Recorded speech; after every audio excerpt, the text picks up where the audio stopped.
Laktósa frí.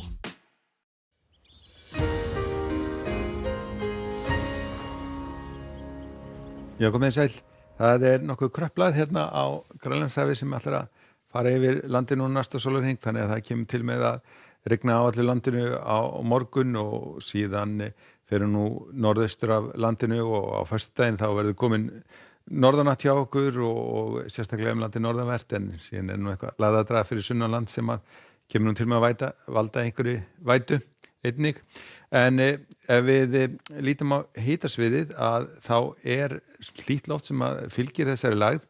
og en það stendur nú ekki lengi yfir því að strax á föstudaginn þegar að lægðin komin norðaustur á landinu að þá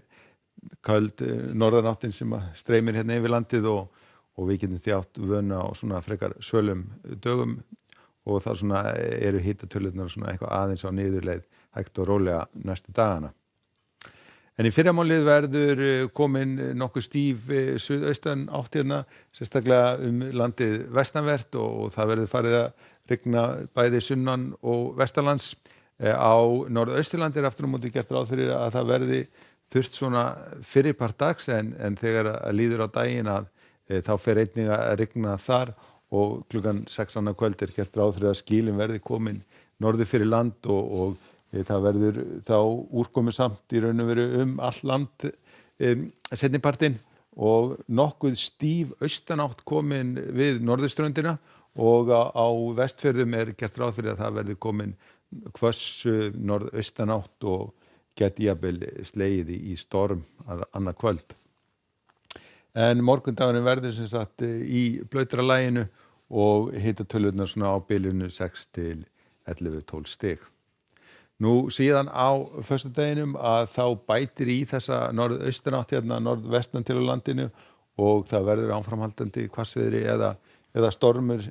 norðvestan til en eftir því sem við förum hérna bæði sunnan og austan þá dregur nú tiltölulega hratt úr þessum vindi og hann svona fremur hægur hérna sérstaklega austanlands. En það verður föstudagunum verður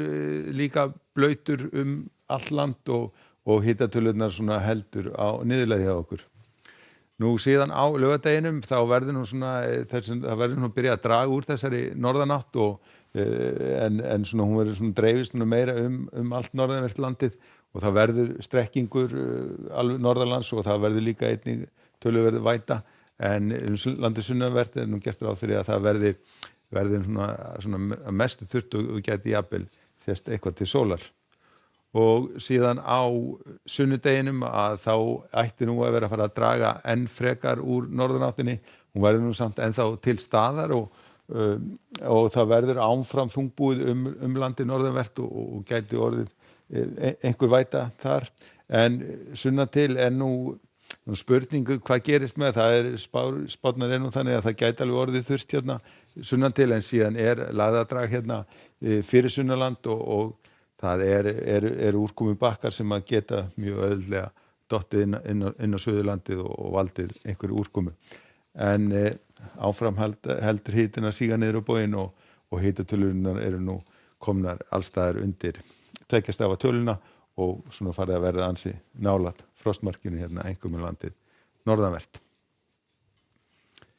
En það verður sem sagt lægð sem að ganga yfir landið á morgun og það verður þá úrkoma landið sunnan og vestanvert svona fyrirhluta dags en síðan þegar kemur frá morgundaginn þá verður svona orðið blautt allt land og seinnipartinn verður orðin nokkuð stíf hérna austanátt norðan til og sérstaklega hérna á Vestfjörðum þar sem að norðvestan áttin gæti orðið ansi hvöss. En við skulum láta þetta duga verið í bili, verið sæl.